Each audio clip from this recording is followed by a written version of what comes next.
प्रश्न क्रमांक 3 सुधाकर अडवाले। सभापती महोदय, प्रश्न क्रमांक 6834। सभापती महोदय, वितरित केल्याप्रमाणे। सभापती महोदय, शालेय शिक्षण विभागामध्ये काम करणाऱ्या कर्मचाऱ्यांच्या दृष्टीने हा फार महत्त्वाचा प्रश्न आहे।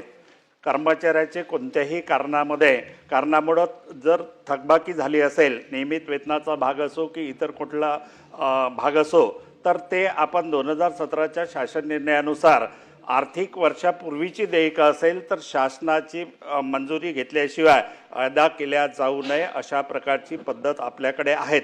परंतु मागील वर्षी जर विचार केला 31 मार्च 2025ला शासनाकडनं रात्री 11:50 निधी प्राप्त झाला। ही वस्तुस्थिती आहे। कारण का पेयुनिट अधीक्षकाचे अनेकांचे मला फोन आले, 11:50 निधी प्राप्त झाल्यानंतर त्या ऑफिसने BDS किती वाजता काढावं आणि निधीचं वितरण कधी करावं। आमचं म्हणणं असं आहे की तुमच्याकडे बिल आलेलं आहे, तुम्ही त्याला प्रशासकीय मान्यता दिलेली आहे, निधीची पूर्तता लगेच केली पाहिजे, जेणेकरून आपल्याला ती थकबाकीची देयकं वेळेत निकाली काढता येतील। याच्यातला दुसरा माझा प्रश्न आहे, एकदा प्रशासकीय मान्यता झाल्यानंतर संचालकांनी एकदा मान्यता झाली असेल आणि टेक्निकल अडचणीमुळे थकबाकीची देयकं अदा झाली नसेल तर त्या देयकांना पुनर्मान्यतेची गरज नसावी। पुनर्मान्यतेसाठी परत ती देयकं शासनाकडे पाठवल्या जाऊ नये। एकदा मान्यता झाली असेल तर नेक्स्ट इयरमध्ये निधीची उपलब्धता करून द्यावी व ते देयके निकाली काढावे, असे माझे या संदर्भामध्ये 2 स्पेसिफिक प्रश्न आहेत। तिसरा आहे की कर्मचाऱ्यांचा GPF ही हक्काची रक्कम असते, परंतु या आर्थिक वर्षाचा जर विचार केला अनेकदा GPF परतावा नापरतावा देण्याच्या संदर्भातली जी सिस्टम आहे BDS सिस्टम ती अनेकदा बंद राहते। त्यामुळं मुलाबाळाच्या लग्नासाठी मुलाबाळाच्या शिक्षणासाठी आपल्या हक्काची जमा असलेली रक्कम आपण विड्रॉल करण्याचे प्रस्ताव पाठवतो, परंतु त्या ठिकाणी अनेक दिवस BDS बंद असल्यामुळे त्या ठिकाणी त्यांचा हक्काचा पैसा मिळत नाही। या 3 प्रश्नाचं उत्तर प्रथम आम्हाला द्यावं, परत या ठिकाणी माझे प्रश्न राहणार आहेत। मंत्री महोदय अक्कर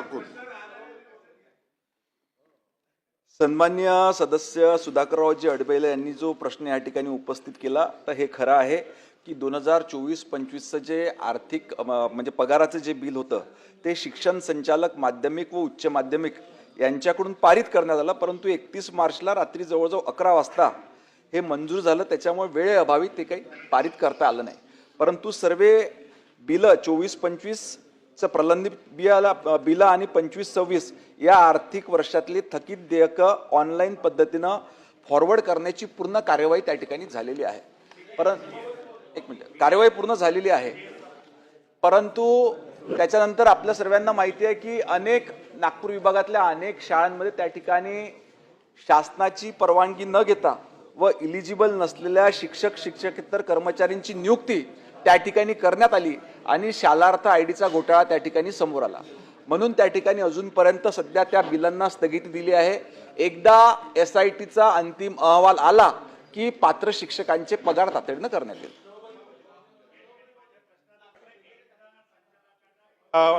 परवानगी दिल्यानंतर पुनर्मान्यता घेण्याची गरज आहेत का आणि शिक्षकांचं BDS वर्षभर नियमितरित्या सुरू ठेवणार आहात का? शालार्थ ID घोटाळा झालेला आहे हे सगळ्यांना माहीत आहे।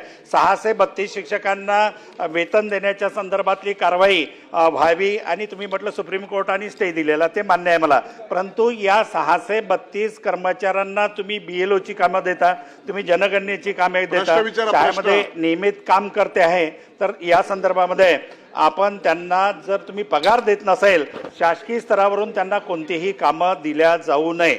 दुसरा प्रश्न आहे, शिक्षण उपसंचालक कार्यालयाची मी तक्रार केलेली होती यापूर्वी की नागपूर विभाग शिक्षण उपसंचालक कार्यालयामध्ये मोठ्या प्रमाणामध्ये शालार्थ IDची 2 वर्षापासून प्रकरणं प्रलंबित आहे। त्यामध्ये अल्पसंख्याक अनुकंपा आणि शिक्षकेतर कर्मचाऱ्यांच्या नियुक्त्या या सर्व बाबीची सेवा हमी कायदा 2015चं उल्लंघन झालं असेल तर या सगळ्या बाबीची चौकशी करावी आणि चौकशी करून जे दोषी असेल त्यांच्यावरती कारवाई करावी अशा प्रकारची मी पत्रव्यवहार करून मागणी केलेली आहे, परंतु अजूनही त्याची कुठलीही कारवाई झाली नाही। या संदर्भात माझा प्रश्न आहे की मंत्री डेप्युटी महोदय. डायरेक्टर नागपूर यांच्या कार्यालयाची तपासणी करून सेवा हमी कायद्याचं उल्लंघन झालं असेल तर त्यांच्यावर शिस्तभंगाची कारवाई करणार का? सन्मान्य सदस्य सुधाकररावजी अडबैले यांनी केलेल्या सूचना, यांनी विचारलेले प्रश्न हे सर्व विचारात घेऊन उचित कारवाई करण्यात येईल।